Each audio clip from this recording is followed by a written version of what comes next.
True crime is such an obsession in America these days. Your next binge is coming to Paramount Plus. I'm talking with the director right here, Aengus James. Aengus, talk to us about this true crime docuseries that people are just going to dive right into. Yeah, I guess for us it started where we saw sort of national news. We saw it on CNN with Anderson Cooper, where someone had come forward, this woman had come forward and announced that her father had, she believed, killed dozens of people, including three of his wives. And this one is called My Killer Father, The Green Hollow Murders. So you guys take the entire investigation over there, talking with one of his daughters.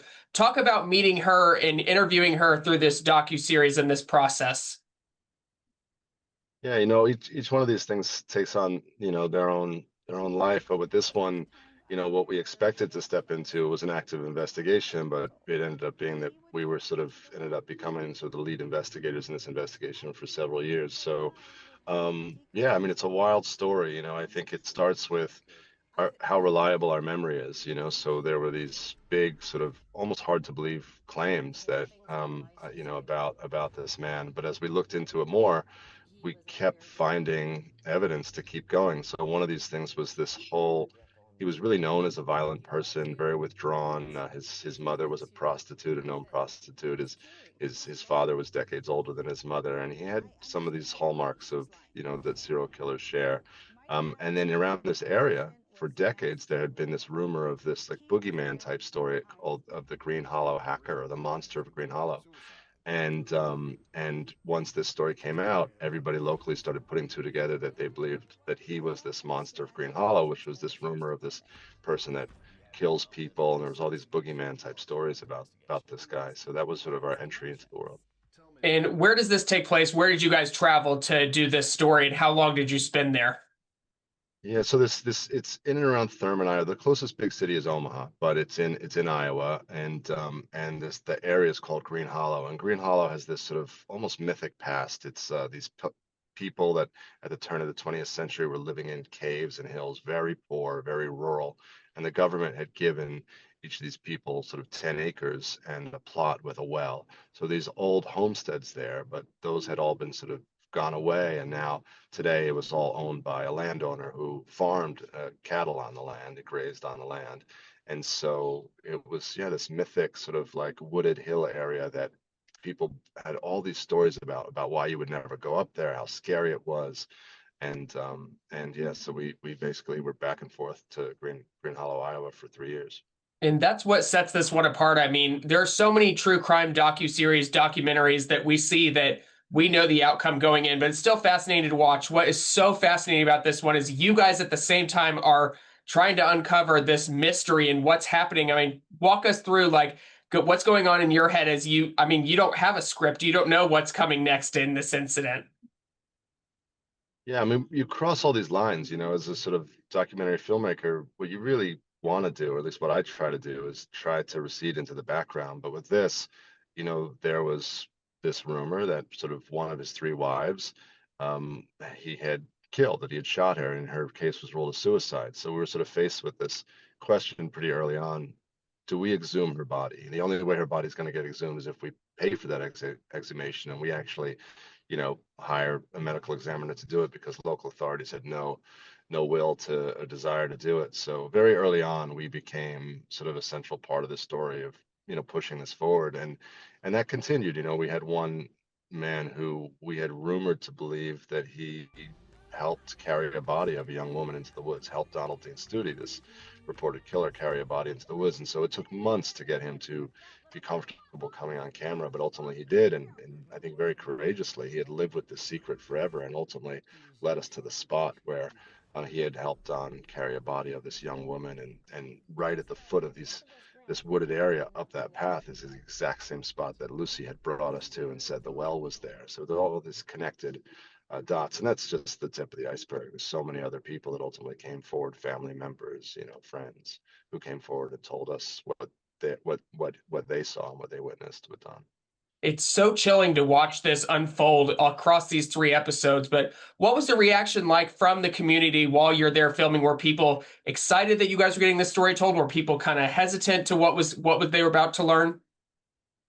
Yeah, there's such a gap. So in and around Green Hollow, Iowa, locally, and even if you go sit in a bar in Omaha, everybody believes this is true. It's really wild. You don't have people like, oh, that's not true. Like anyone that knew Don is like, that checks out. He was incredibly violent, a known abuser of his wives, very withdrawn emotionally, and this all really checked out.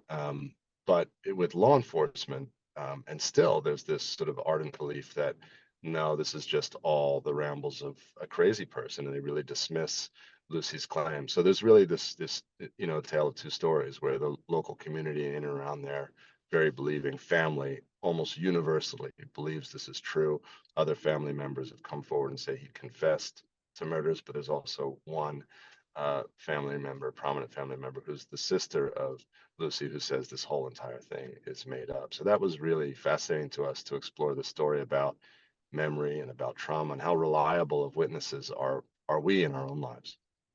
And it's true crime, like I said off the top. I mean, what do you think is so active about true crime that gets everyone's fascination? I mean, people are so obsessed with learning all these things, these different incidents, whether they know them or not, but watching these documentaries, watching the docuseries. What do you think it is about true crime that has people so fascinated? Yeah, I mean, mystery is obviously a big one. With this, I think the real fascination is the psychological thriller aspect. It's like, one of some of my favorite true crime, like Staircase to the Jinx. You're watching this person and being, is it true? Is it true? And you get that with this, right? A lot of these other ones that come out, they're still great stories. They're fascinating, but it's sort of how they got away with it, or, what's the piece of information that breaks the case open. With this, I think, like those other sort of great ones, you're really watching the person saying, is this person reliable? Are they credible? Are they telling me something that's true? And I think, what we know from witnesses and a lot of things is that we're all unreliable in our own ways. We all have a bit of an agenda. We all have stories we tell ourselves, and it's very difficult to unravel this. So in the backdrop of that, so the backdrop being, murder of potentially dozens of women, I think it's fascinating to explore and try to figure out, is this true, and how, and what, if it is true, what of it is true. It is very fascinating. I mean, people are going to fly through these 3 episodes. What do you hope people take away from watching this? Just the entertainment factor? Do you hope they look inside it more intellectually? What do you hope people take away from watching this?